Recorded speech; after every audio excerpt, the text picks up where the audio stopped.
Welcome back to the Sports Source. This segment brought to you by English Mountain Spring Water. As winter approaches, it is so very important to stay hydrated, and the best way to do that is with crystal clear, perfectly pure English Mountain Spring Water, which is bubbled out of an ancient aquifer just outside Dandridge for ages and ages. I drink it at my home. We drink it here on set. English Mountain Spring Water, water with no aftertaste whatsoever. All right, here's some games that could leave you with an aftertaste. Vanderbilt played Kentucky better than you did. Florida absolutely annihilated the Arkansas team that you just lost to. And Ole Miss, Lane Kiffin, put a pounding on South Carolina. You see all the other games postponed. Tennessee plays Auburn, not Abuan, next week. Bad typing on my part. Texas A&M. Anyone with an asterisk still on the schedule for UT. Gentlemen, I think that when you look at what Florida did, when you look at what Vanderbilt did, I think you feel worse about Tennessee's chances in both of those games, do you not? Yeah, the Vanderbilt-Kentucky situation, that was like the biggest red flag yesterday because, Vanderbilt, they have not looked like they've had much of a pulse all season, and all of a sudden they're putting 35 up on a Kentucky defense that's pretty decent. Man. I thought, people, you watched Vandy early in the season, and people were like, well, I don't even know if they can beat Vanderbilt, and you're like, okay. But now you watch them the last couple weeks, you're like, Tennessee better show up to that game because they've had some rough trips to Nashville of late. Exactly.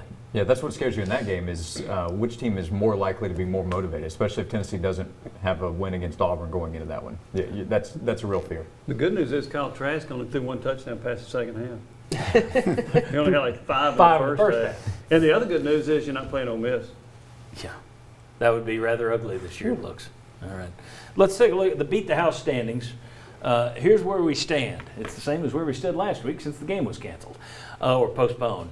The casino has $500 in its coffers right now. Jimmy and Will are at the top of the list with $600, and the rest of us all down to the bottom, $200. We can bet any amount we want now. There are no more caps on things. And we take a look over at the casino. Chucky called us in. Chucky C called in. He says the Vols will lose to Auburn, and he set the line at 12.5. So you can bet as much as you want in terms of Tennessee to cover or Auburn to cover. All right, so I'm going to start with Jimmy Himes. Where are you going with this? Boy, I'm going to go with Auburn, and I'm going to bet 100. How much? 100. Just 100, okay. Will Overstreet. I'm going to take Auburn. I'm going to take them for 200. Conservative. All right, very good. I'll get with Daniel Hood. David Ubben, you got $500 in your pocket. Fade the public. 100 on Tennessee. This is not a bet for Tennessee as much as it's against Auburn. Auburn is kind of a mess also. They've cracked some things, but I think Tennessee matches up pretty well with Seth Williams. I think it's going to be a low-scoring game. 12.5, too many points. Tennessee, I don't think they win that game, but I think they, hang in that 7 to 10 range. There are also questions about who's going to be playing for Auburn if that game gets in there, because you've got a lot of COVID issues right now on that Auburn team. Who plays if they play? So I'm next, so I am going to go Auburn. I only got $300, so I'm going to bet 100. Darn it, I have to be conservative. Josh, you got $200. Yeah, I don't have much at all. Can I pull a Tennessee assistant coach and just not give yours? I'll take David's approach. Why not? 100 on the Vols. It's been nice knowing you in our competition. Yeah. All right, so there we go. Now let's talk about the keys to the game. We got a couple minutes here. I'm going to give you credit, Will, because last week we did keys to the game for Tennessee versus A&M, and you said COVID. You were right. That was the key for Tennessee not getting blown out.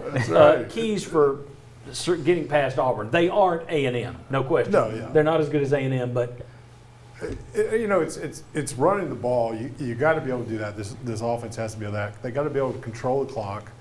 You got to keep that other offense off because you don't have enough to stop a team that figures out once they figure out we got a slant and we can run inside the tackles. So this offense has to be able to extend the drives, long drives, score touchdowns when you have them, and somehow, some way, the defense got to figure out a way to come up with turnovers. That's it. Yeah, and they haven't all year. Bo Nix hasn't been a great quarterback. Statistically, he's in the mix with Garantano in that range, but so was Terry Wilson at Kentucky. So I don't think Auburn's great by any means, right. But I think the key is turnovers. You got to start getting them. Auburn's much better when they run the football effectively, and so I think containing Tank Bigsby, who I think is a really good running back. The other is you need to lead by 20 at halftime because we've seen Tennessee in the second half. Yeah, third quarters are nightmares. Survive the third quarter. Get is up by another 20 key. and hold on. Can I amend my bet and bet Tennessee +5 in the first half? Yeah, that's right. Yeah. All right, 20 seconds. What do you got as a Yeah, I key? mean, I think Bo Nix, he loves to throw off that back foot, and if you can pressure him a little bit, you need turnovers. He's going to cough some up, and that's your opportunity there. I think Jimmy's right. Control Tank Bigsby. They got the corners to match up with Seth Williams. It's a decent matchup for the Vols. 20 seconds. Force mistakes on defense. They got to figure out the quarterback position too. What are you doing there? Jared Garantano, is he your guy, assuming he's cleared? If not, if things don't go well, you're going to Harrison Bailey. What are you doing? Yeah, I think the wise move may be Bailey there to start, and then if you have to, bring in Garantano. But who knows what they'll do. It's scary times for the Tennessee football program. We will see you right back here next Sunday, whether they play or don't play.